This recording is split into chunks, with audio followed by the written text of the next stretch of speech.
Sebastian Taylor, adventurer, entrepreneur, and movie critic, and welcome to another episode of Colts Colt Classics.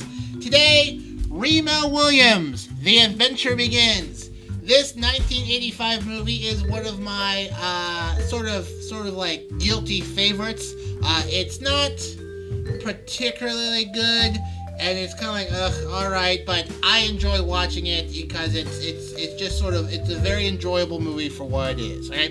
It stars Fred Ward, who is kind of that's him. You've seen him in lots and lots of things.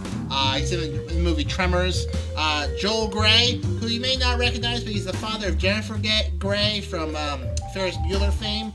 Stars Wilford Brimley.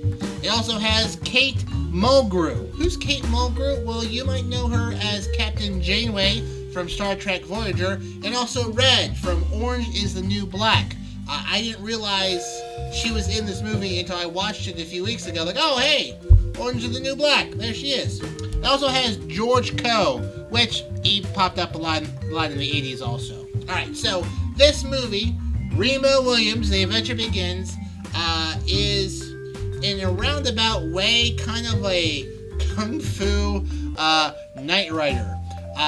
So Fred Ward plays a police officer who the government fakes his death, reconstructs his face, and wants to turn him into a destroyer by pairing him up with Joel Grey, a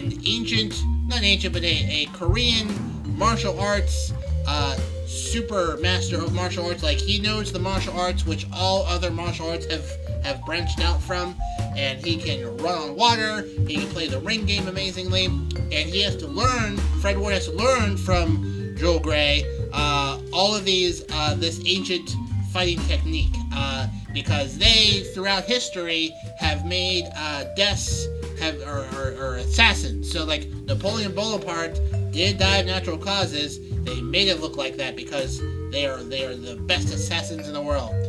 And the government wants one of these guys for themselves. So that's why they put Fred Ward with this guy. Now you have probably seen this movie. Especially if you grew up in the 80s, okay? The sort of key set piece of this movie is Fred Ward fighting on the Statue of Liberty. In the 80s, when they were repairing it, they had all the scaffolding around the Statue of Liberty, and his not his biggest fight scene, but one of the big fight scenes in the movie is him going around, climbing the scaffolding of the Statue of Liberty, and fighting off these guys. That's what I remember from, the only thing I remembered from this movie from growing up before I watched it again a few weeks ago. So, Remo Williams, The Adventure Begins. So, check it out. I think you'll enjoy it for what it is. Let me know what you think. I'm Colt Sebastian Taylor, and I'll see you later.